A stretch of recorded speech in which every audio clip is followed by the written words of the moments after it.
सभी बच्चों को मेरा नमस्कार। मैं रोजी छाबड़ा, पीजीटी बायोलॉजी, जीजीएचएस हसनपुर तावड़ू नू से। आज हम क्लास 10th के सब्जेक्ट साइंस में चैप्टर 6 लाइफ प्रोसेसेस में उत्सर्जन तंत्र के बारे में पढ़ेंगे। तो जैसे हम जानते हैं कि वह प्रक्रम जो एक जीव के शरीर की रक्षा व मरम्मत का काम करते हैं जैव प्रक्रम कहलाते हैं, राइट। जिनके अंदर हमने न्यूट्रिशन यानी कि पोषण, रेस्पिरेशन, श्वसन, ट्रांसपोर्टेशन, वहन के बारे में अब तक जाना है। आज हम एक्सक्रीशन यानी कि उत्सर्जन के बारे में पढ़ेंगे। शरीर की उपापचयी क्रियाओं द्वारा निर्मित अपशिष्ट पदार्थों को शरीर से बाहर निकालने की क्रिया को उत्सर्जन कहते हैं। देखिए, हमारी बॉडी के अंदर हर समय केमिकल रिएक्शंस चल रहे हैं। कुछ रिएक्शंस में नए सब्सटेंसेस बनते हैं, कुछ रिएक्शंस में कुछ जो कॉम्प्लेक्स सब्सटेंसेस हैं वो टूटते हैं और सिंपलर फॉर्म्स में कन्वर्ट होते हैं, जिन्हें हम उपापचयी क्रियाएं या मेटाबॉलिक रिएक्शंस कहते हैं। तो इन रिएक्शंस के दौरान कई ऐसे सब्सटेंसेस या पदार्थ बनते हैं जो कि हमारी बॉडी के लिए यूजफुल नहीं है और साथ ही साथ वो हमारे लिए पॉइजनस भी है, टॉक्सिक भी है। तो ये नेसेसरी हो जाता है, ज़रूरी हो जाता है कि इन्हें शरीर से बाहर निकाला जाए। और बॉडी को क्लीन करने का और इन वेस्ट प्रोडक्ट्स को बॉडी से बाहर निकालने का जो काम है वो उत्सर्जन तंत्र करता है। Excretion is a biological process by which metabolic waste products and toxic materials are removed from the body of an organism. जो यूनिसेल्युलर ऑर्गेनिजम्स यानी कि एक कोशिक जीवों में अपशिष्ट पदार्थों को शरीर की सतह से जल में विसरित कर दिया जाता है। बट अगर हम यहीं पे मानव की बात करते हैं तो मानव जो है वो एक बहुकोशिक जीव है, मल्टीसेल्युलर ऑर्गेनिज्म है, राइट। तो मानव के अंदर उत्सर्जन के कार्य को करने के लिए भी एक विशिष्ट अंग तंत्र उपस्थित है जिसे उत्सर्जन तंत्र कहते हैं।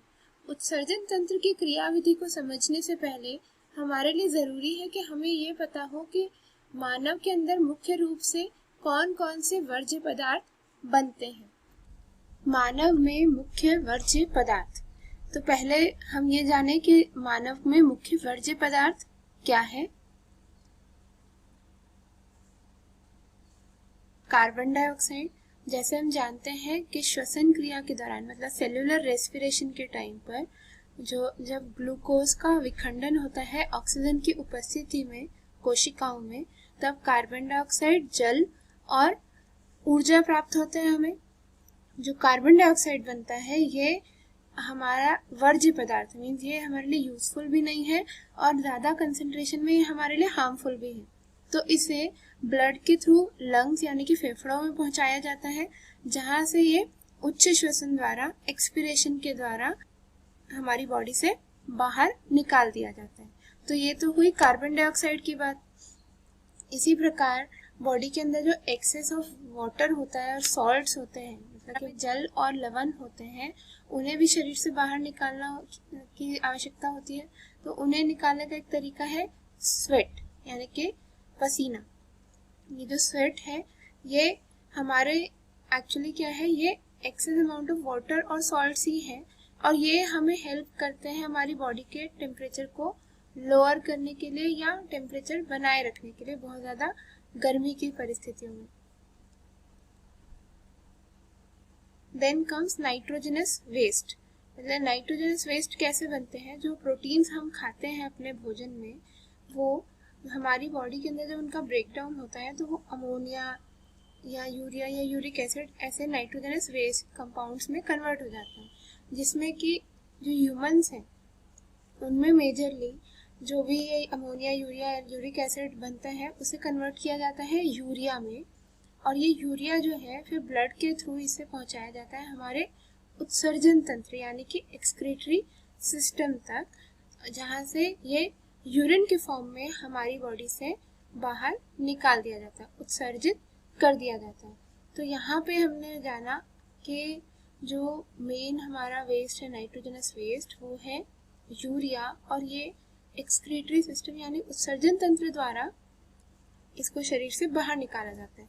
तो अब हम आगे जानेंगे मानव में उत्सर्जन तंत्र यानी कि ह्यूमन एक्सक्रीटरी सिस्टम के बारे में। तो जैसे आप देख सकते हैं कि जो मानव का उत्सर्जन तंत्र है उसमें एक जोड़ा वृक्क होते हैं यानी कि 1 पेयर ऑफ किडनीज, एक जोड़ा मूत्रवाहिनी। देखिए यहाँ किडनी से निकलती हुई ये ट्यूब्स जो है इन्हें क्या बोलते हैं, मूत्रवाहिनी या यूरिनरी डक्ट्स। ये जो यूरिनरी डक्ट्स हैं ये जाकर खुल रही है मूत्राशय यानी कि यूरिनरी ब्लैडर में, और ये मूत्राशय फिर बाहर की तरफ खुलता है मूत्र मार्ग से।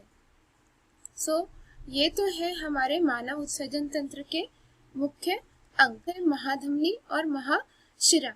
महाधमनी जो है वो वृक्क तक लाती है ऑक्सीजनित रक्त को, जिसके अंदर नाइट्रोजनी उत्पाद या आप कह लीजिए नाइट्रोजनी वर्ज्य पदार्थ उपस्थित होते हैं, और महाशिरा जो है वह विऑक्सीजनित रक्त को वृक्क से लेकर जाती है, पर इनके अंदर नाइट्रोजनी वर्ज्य पदार्थ उपस्थित नहीं होते हैं।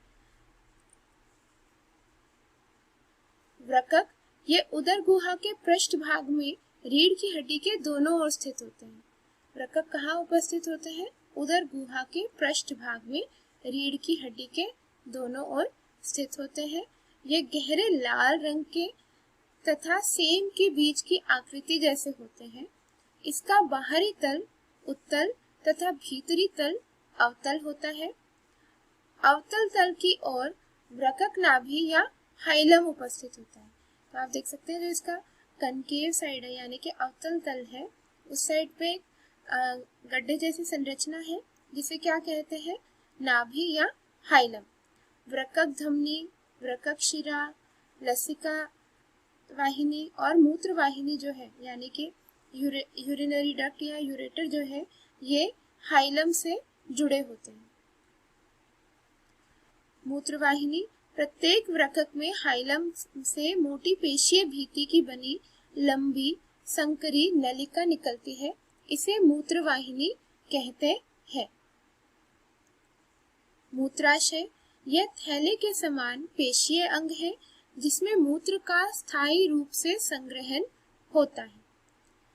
आप यहाँ पे देख सकते हैं ये एक मस्कुलर बैग होता है जिसके अंदर यूरिन यानी कि मूत्र जो है वो इकट्ठा होता रहता है, और मूत्राशय के अंदर 700 से 800 मिलीलीटर मूत्र का संग्रहण किया जा सकता है। मूत्र मार्ग द्वारा मूत्र शरीर से बाहर निकलता है। मूत्र मार्ग पर अवरोधनी पेशी यानी कि स्पिंक्टर मसल्स उपस्थित होती हैं। तो आइए एक वीडियो की हेल्प से हम मानव के जो उत्सर्जन तंत्र है यानी कि ह्यूमन एक्सक्रीटरी सिस्टम है उसके अंगों की स्थिति और क्रिया के बारे में समझते हैं। हमने कहा कि मानवों में उत्सर्जन के लिए विशेष अंग होते हैं और ये विशेष अंग गुर्दा या वृक्क होती है जिसे हम किडनी भी कहते हैं। गुर्दा हमारे उदर की पीछे तरफ में उपस्थित होते हैं। दोनों गुर्दे हमारे रीढ़ की हड्डी के एक तरफ रखी होती है और गुर्दे में बनने वाला सारा मूत्र मूत्रवाहिनी की नलिका से पास हो जाता है और उसके बाद वो मूत्राशय में जाता है और फाइनली मूत्र मार्ग से शरीर के बाहर चला जाता है। तो इस वीडियो की हेल्प से हमने ये जाना कि ह्यूमन एक्सक्रीटरी सिस्टम की लोकेशन कहाँ है और ये कैसे कार्य करता है। अब हम यूरिन फॉर्मेशन यानी कि जो ब्लड फिल्ट्रेशन हो रहा है किडनीज के अंदर, वृक्क के अंदर, वो कैसे होता है इसको हम थोड़ा डिटेल में आगे पढ़ेंगे। मूत्र निर्माण की विधि, यह जैसे आप जानते हैं यह हमारा मानव का उत्सर्जन तंत्र है। इसके अंदर एक जोड़ा वृक्क यानी कि किडनीज का एक पेयर है, इसके अलावा एक पेयर मूत्रवाहिनी, मूत्राशय और मूत्रमार्ग, राइट। तो फिल्ट्रेशन होता क्या है, किडनीज के अंदर होता है। किसका फिल्ट्रेशन, ब्लड का फिल्ट्रेशन। जो ब्लड है वो ऑक्सीजन भी कैरी कर रहा है और नाइट्रोजनस वेस्ट प्रोडक्ट्स को। महाधमनी से जो रक्त वृक्क यानी कि किडनीज में एंटर करता है उस रक्त में से वो ऑक्सीजन ले लेते हैं, साथ में उस रक्त को फिल्टर करते हैं और फिर डीऑक्सीजनेटेड यानी कि विऑक्सीजनित रक्त को, जो कि फिल्टर्ड है, जिसमें से नाइट्रोजनस वेस्ट को रिमूव कर दिया है, उसे महाशिरा में डालकर वापस शरीर में भेज देते हैं। ये तो हुई सरफेस लेवल पे बात, राइट, कि ब्लड का फिल्ट्रेशन हुआ किडनीज के अंदर। देन किडनीज के अंदर ऐसा क्या है, कौन सा फिल्ट्रेशन यूनिट है जिससे कि ब्लड को वो प्यूरिफाई कर पा रहे हैं? तो बेटा किडनीज के अंदर होते हैं व्रक्काणु। यह वृक्क की संरचनात्मक तथा क्रियात्मक इकाइयां होती हैं। नलिकाएं रक्त को छानकर नाइट्रोजनी अपशिष्ट को अलग कर देती हैं, जिससे मूत्र बनता है। मनुष्य वृक्क में लगभग 10 से 12 लाख महीन, लंबी तथा कुंडलित नलिकाएं पाई जाती है। तो जैसे आप यहाँ देख सकते हैं, ये एक नेफ्रॉन है यानी कि वृक्काणु। ये जो वृक्काणु होते हैं ये हमारे वृक्क का संरचनात्मक इकाई है या स्ट्रक्चरल यूनिट है, और साथ में हम इन्हें फिल्ट्रेशन यूनिट भी कहते हैं। फिल्ट्रेशन यूनिट क्यों? क्योंकि इंडिविजुअली ये एक एक वृक्काणु के अंदर रक्त छनता है। तो आइए इस वृक्काणु की संरचना को हम पहले समझते हैं। तो यहाँ पर आप देख सकते हैं, यहाँ पर कप के आकार की एक संरचना है जिसे बोमन्स कैप्सूल या बोमन्स संपुट कहते हैं, जिसके अंदर कोशिका गुच्छ यानी कि ग्लोमेरुलस उपस्थित है। ये कोशिका गुच्छ किससे बना है? ये हमारी रक्त वाहिनियों की ही छोटी छोटी शाखाएं हैं जो कि उस कप के अंदर एक गुच्छे का रूप ले लेती है, इसीलिए इसे कोशिका गुच्छ या ग्लोमेरुलस कहते हैं। बोमन्स कैप्सूल और ग्लोमेरुलस को मिलाकर हम मेलफिजियन बॉडी भी बोलते हैं। इसके बाद बोमन्स कैप्सूल जो है वो आगे एक नलिकार भाग में बढ़ जाता है, जिसे प्रॉक्सिमल कन्वोल्यूटेड ट्यूब्यूल कहते हैं। क्या कहते हैं? प्रॉक्सिमल कन्वोल्यूटेड ट्यूब्यूल या PCT, शॉर्ट में हम इसे PCT भी बोलते हैं। देन PCT से आगे हम बढ़ते हैं तो एक और नलिकार भाग आता है U शेप का, जिसे हेनलेज लूप या लूप ऑफ हेनले कहते हैं। इसका एक डिसेंडिंग लिम्ब होता है, नीचे जाने वाला लिम्ब, और ascending limb, right. Ascending limb जो है फिर एक नलिकार भाग में, कुंडलित नलिकार भाग में खुलता है, जिसे डिस्टल कन्वोल्यूटेड ट्यूब्यूल कहते हैं या कि DCT।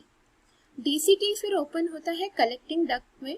कलेक्टिंग डक्ट्स के अंदर बहुत सारे नेफ्रॉन्स के डिस्टल ट्यूब्यूल्स या DCTs ओपन होते हैं, और ये कलेक्टिंग डक्ट्स क्या करते हैं? जो मूत्र बनता है उसे इकट्ठा करके फिर इन्हें ये डाल देते हैं मूत्र वाहिनी के अंदर। इसके अलावा आप यहाँ पे देख पाएंगे कि कोशिका गुच्छ में से वृक्क धमनी निकल रही है, रीनल आर्टरी, राइट, और ये छोटी छोटी कैपिलरीज में विभाजित हो जाती है हेनलेज लूप या आप कह लें नेफ्रॉन के इर्द गिर्द।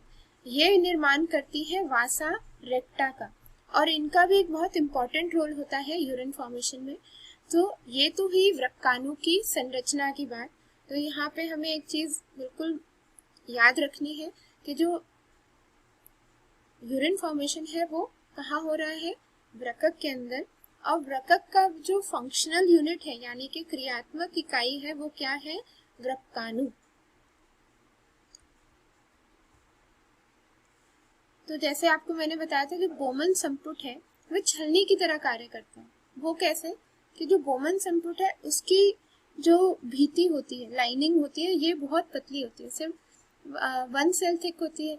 इसी तरीके से जो यहाँ पे कोशिका गुच्छ यानी कि ग्लोमेरुलस है, इन कैपिलरीज की जो लाइनिंग है वो भी बहुत ही थिन होती है, बहुत पतली होती है।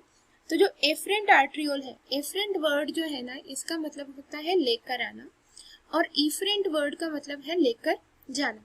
तो जो एफरेंट आर्टेरियोल है ये ब्लड को बोमन्स कैप्सूल में लेकर आता है, राइट।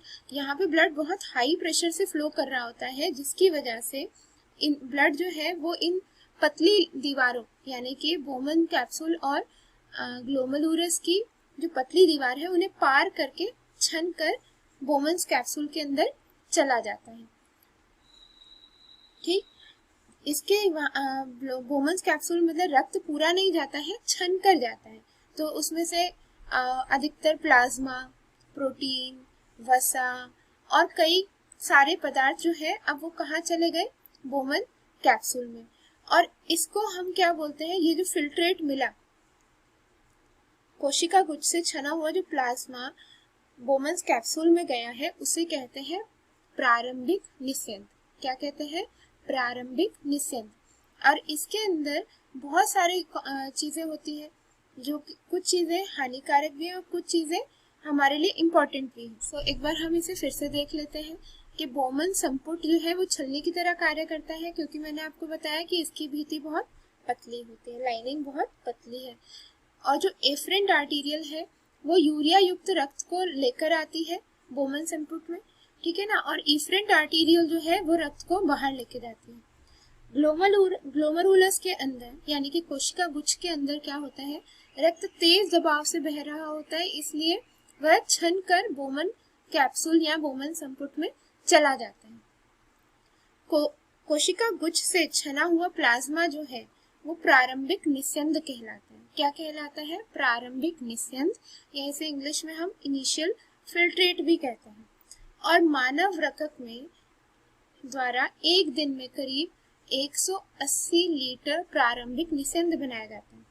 इमेजिन, हमारी बॉडी के अंदर से इनिशियल फिल्ट्रेट कितना बन रहा है एक दिन के अंदर, सभी नेफ्रॉन्स का आउटपुट मिला के 180 लीटर्स, जो कि बहुत ज्यादा है, राइट। और जरूर इसके अंदर कई यूजफुल सब्सटेंसेस भी हैं, टॉक्सिक सब्सटेंसेस तो है ही है, बट कुछ यूजफुल सब्सटेंसेस भी हैं। तो अब जरूरी क्या हो गया कि यूजफुल सब्सटेंसेस को बॉडी के अंदर या ब्लड के अंदर वापस लाया जाए, राइट। तो आई गेस यहाँ तक हम लोग क्लियर है कि जो फिल्ट्रेशन प्रोसेस है वो स्टार्ट हो रहा है मल्फीजियन बॉडी में। मल्फीजियन बॉडी बनी हुई है बोमन कैप्सूल और ग्लोमरुलस की, राइट। देन इसके बाद रक्त पहुंचता है रक्काणु के नलिकार भाग में। तो जो प्रारंभिक निस्यंद है उसमें वर्ज्य पदार्थ भी है, जैसे कि यूरिया है, यूरिक अम्ल है और कुछ वसीय अम्ल है, एक्सेस ऑफ सॉल्ट्स हो गए और अतिरिक्त जल हो गया। और उसके साथ साथ उसमें कुछ जरूरी सब्सटेंसेस भी हैं, जैसे कि ग्लूकोज है, अमीनो अम्ल है, विटामिन है, राइट। तो वृक्क नलिकाएं क्या करती है, वे लाभदायक पदार्थों को, मतलब जो बॉडी को जिनकी जरूरत है और फिल्ट्रेट में वो चले गए, उन्हें वो वापस अवशोषित कर लेती है, रीअब्सॉर्ब कर लेती है। तो वृक्क नलिकाओं से लाभदायक पदार्थों का पुनः रक्त में पहुंचाना वर्णात्मक पुनः अवशोषण कहलाता है, सिलेक्टिव रीअब्सॉर्प्शन। मतलब कि जो इनिशियल फिल्ट्रेट बना, प्रारंभिक निस्यंद बना, उसमें से जो चुनिंदा इम्पोर्टेंट लाभदायक चीजें हैं उन्हें फिर से बॉडी के अंदर या ब्लड के अंदर डालने को क्या कहते हैं, वर्णात्मक पुनः अवशोषण या सिलेक्टिव रीअब्सॉर्प्शन। बट इतना फिल्ट्रेशन होने के बाद भी कुछ हानिकारक पदार्थ जो है वो प्राथमिक निस्यंद में नहीं आते हैं। तो लूप ऑफ हेनले है, पीसीटी यानी कि प्रॉक्सिमल कन्वोल्यूटेड ट्यूब्यूल है, डिस्टल कन्वोल्यूटेड ट्यूब्यूल है। इन पाइप्स, इन नलियों के अंदर एटीपी की सहायता से उन हानिकारक पदार्थों को दोबारा वृक्क नली में डाला जाता है। सो एक बार फिर से हम इस पूरे प्रोसेस को देखते हैं। देखिए, बोमन कैप्सूल के अंदर रक्त छन कर आता है और बनाता है प्रारंभिक निस्यंद, राइट। ये प्रारंभिक निस्यंद जो है ये एक दिन में कितना बनता है, 180 लीटर्स, राइट। और इसमें कुछ इंपॉर्टेंट सब्सटेंसेस भी हैं और वेस्ट प्रोडक्ट्स भी हैं। वेस्ट प्रोडक्ट्स जैसे कि यूरिया, यूरिक अम्ल, वसीय अम्ल और अतिरिक्त लवण आदि और नाइट्रोजनस पदार्थ, राइट। और इसके अलावा जो जरूरी सब्सटेंसेस है जैसे कि ग्लूकोज, अमीनो अम्ल, जिनको वापस हमें ब्लड में पहुंचाना है। तो वृक्क नलिकाओं में क्या होता है, जो लाभदायक पदार्थ है उनको फिर से रक्त में डाल दिया जाता है। इसे कहते हैं वर्णात्मक पुनः अवशोषण।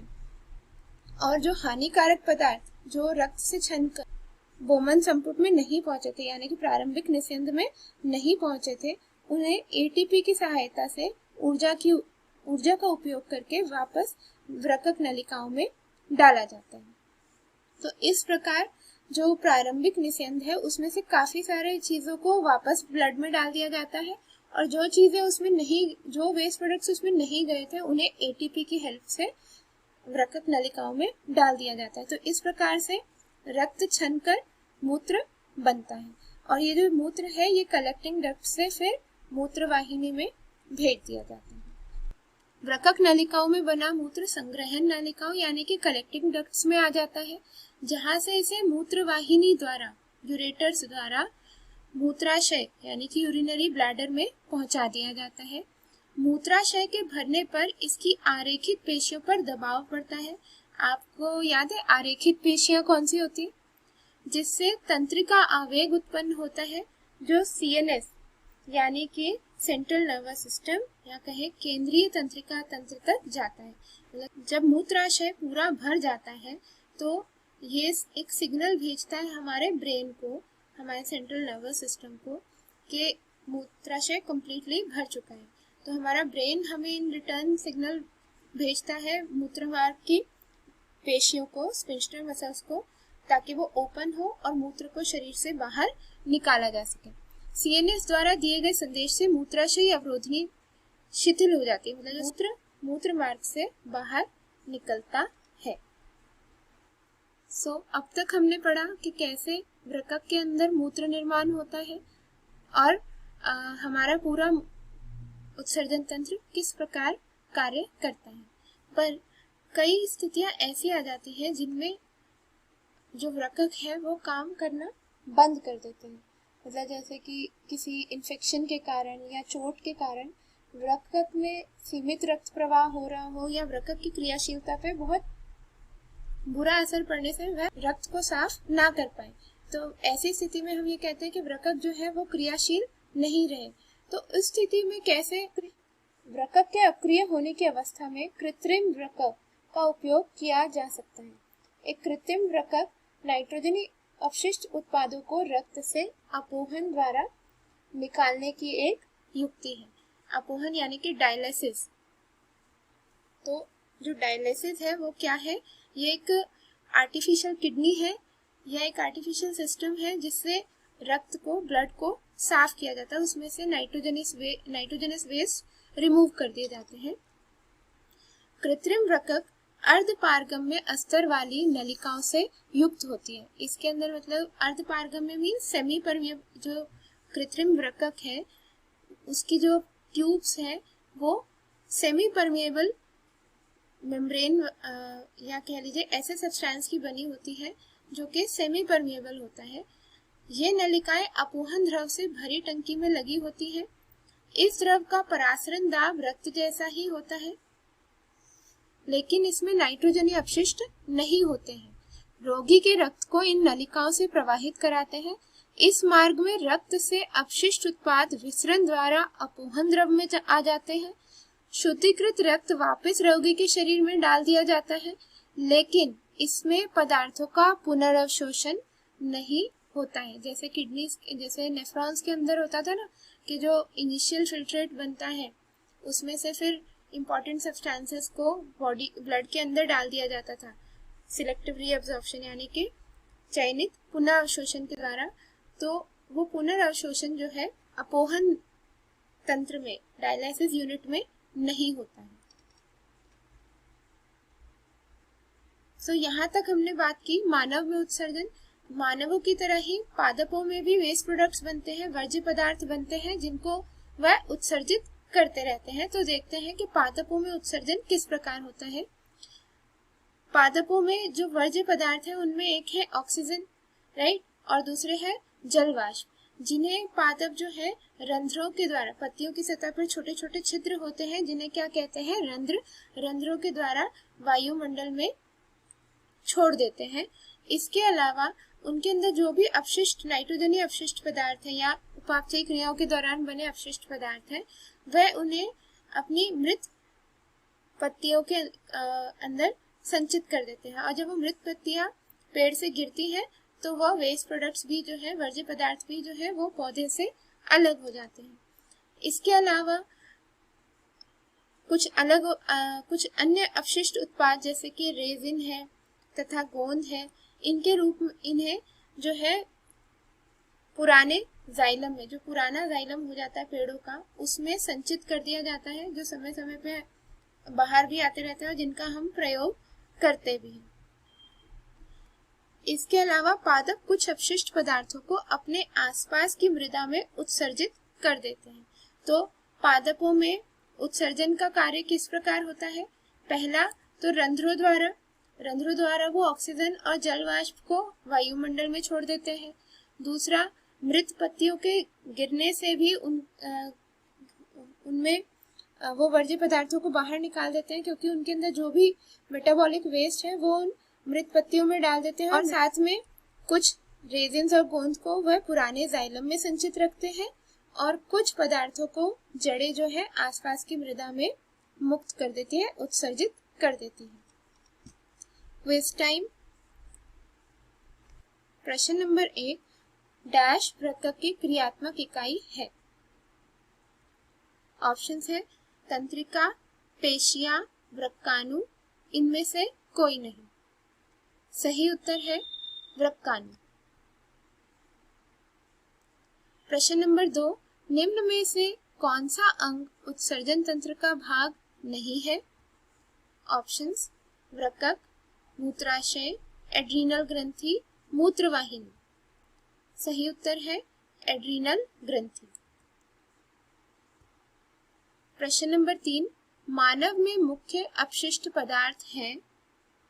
ऑप्शंस यूरिक अम्ल, यूरिया, अमोनिया, यूरिया अम्ल। सही उत्तर है यूरिया।